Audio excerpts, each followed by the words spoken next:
Hey guys, it's Sunday, 8:03 p.m. on October 21st, 2018, and thanks to the Never Lose Truth channel, I have been informed of a hurricane called Willa that is supposed to be off the west coast of Mexico here. So I want you to go subscribe to her channel because she's usually the one who tips me off on these stupid storms. And I'm going to be using some of the links from one of her videos today to demonstrate to you what I propose is actually happening here. But first, let me take you to CNN, and I want you to hear what this particular reporter has to say, because this, people, should break your brain. And let me explain to you why it should break your brain so you'll be able to brace for it.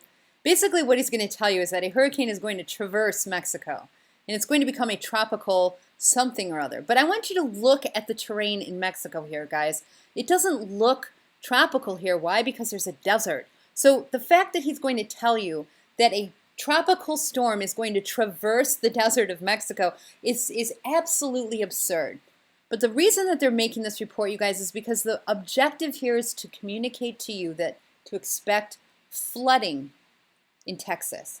That's what the real takeaway here is. But I want to show you, as after I finish this clip here, I'm going to take you through some of the research that I've done today on particular storms that have happened historically in this area, and demonstrate to you that there's no way that this storm is going to traverse all the way up to Texas. That really, what they're telling you guys is to get ready for what this instrument is going to bring in.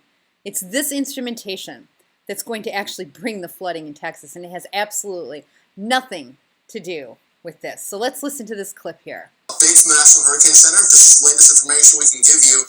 And just as this recurves to the north and east, look at that. It goes from a Category 1 to a Category 3 to a Category 4, perhaps winds over 140 miles per hour before starting to temporarily weaken, before reaching the mainland of Mexico. And then moving inland, it becomes a tropical disturbance, but then produces a significant amount of rain in the flood-stricken central and western sections of Texas. So the United States will feel the impacts of Willa. Okay, so he just said that a tropical storm is going to traverse inland across Mexico. You guys, that's a desert. There's not a tropical anything happening over a desert. It doesn't happen that way.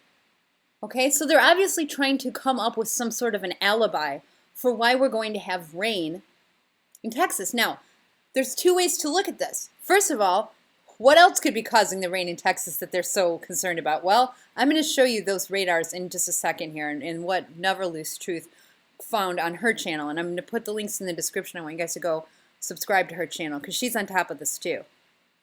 But I want to take a look at the actual alibi that they're giving here about how absurd it could be to even propose that a hurricane could go this far, because I'm going to take you guys through what I did today. I studied through some of these American Meteorological Society journals, just going through the Eastern Pacific hurricane season by different years. I went across 1968, 1970s, 1990s. I went across a couple of these, and I want to point out just some highlights here. That yes, sometimes storms do go, and first of all, I was just surprised to learn that they actually did have hurricanes here, because as you can see, we don't have any buoys here. Well, I would imagine that the reason we don't have any buoys here is because, you guys, these storms don't usually impact the United States, as I'm going to show you. But they have been tracing them, and what I'll show you here is that, for example, where was I? Right? No, you're on just a second, puppy. Hurricane Naomi here, for example. Hurricane Naomi hit September 11th, 1968, not 2000 anything. And Naomi came in and hit shore here, and then traversed about 100 miles inland. But what happened? If you look at here, where the storm stopped, you're going to see something fascinating. This storm stopped as soon as it started to get into the desert. Because, you guys, tropical storms don't go into the desert. Same with Pauline. Pauline went as far as Pauline could go until it actually hit the desert. Now, this one's interesting because Pauline was a hurricane until it hit the Baja Peninsula. Then it became a tropical depression, or what was it, a tropical storm. But by the time it actually hit land here, you know, it had gone over too many hurdles to continue on as a tropical anything. So it just dissipated. Same with Naomi. So let's take a peek here at some of the other ones. This one, unfortunately, this one's sideways, but this one demonstrates similar things, that these storms will, you know, scatter inland until they hit the desert area. And if they hit at all, if they hit at all. A lot of these storms don't hit at all. In this particular area, what we have here is a hurricane that hit the Baja Peninsula, and then it dissipated when it went to the Gulf, and by the time it hit land again, it was just completely gone. Same thing with this storm up there. Okay, this one, 1992, no hurricanes came on shore. Let's look here. This is, what year is this? I think this is 1969. Yeah, 1969, again, we see two storms that barely made it inland more than 50 to 100 miles.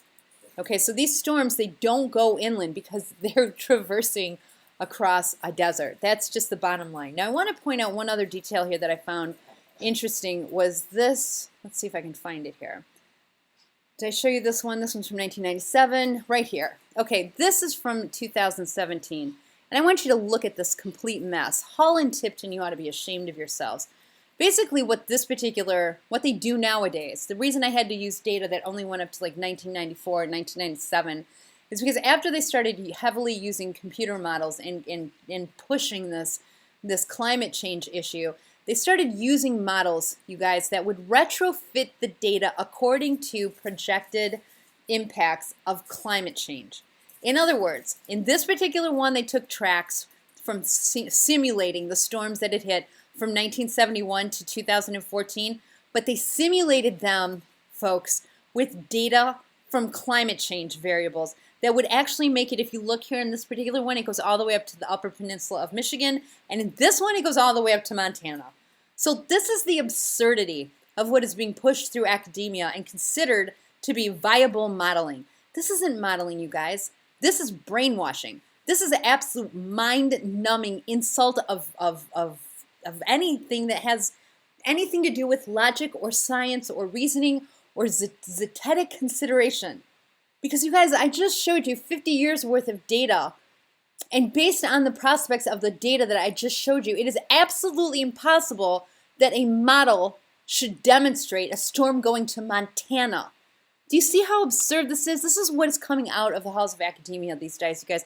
And it should just hurt your brain, because it definitely hurts mine. So what I really suspect is happening here is what Never Lose Truth is pointing out here, that there are just this new instrumentation. And as I pointed out when she showed us this morning, you guys, I pointed out that this is so disgusting. It is way worse than I have ever seen it. This swinging stick thing from Louisiana to Florida, these are new. And a lot of other people agreed. This is completely new, you guys.